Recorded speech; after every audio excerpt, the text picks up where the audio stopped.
sobre as ideias que se está ali, mas se tem uma limpeza geral na empresa, na administração pública. E por acaso, minha ideia é se está ser muito lento, né? Na minha perspectiva, aqui hoje é Estado, os cargos principais só continuam a ser ocupados por pessoas da MPD. E mim tem que deixar aquilo claro, mim está a nós é dois partidos tão diferentes que é normal ter uma mudança bastante grande na administração. Aliás, não estou fazendo nada em 2016, então perdoem meus colegas que já hoje alguns a fazer post sobre isso.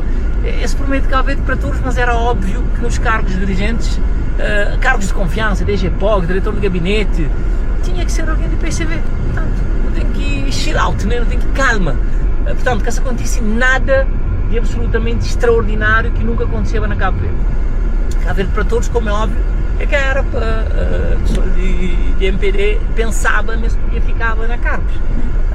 Aliás, até começa a cheirar mal a hora que não há algumas pessoas que ainda estão a cargo, quase a pedir para ficar lá, né?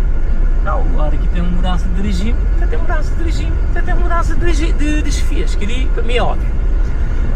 Portanto,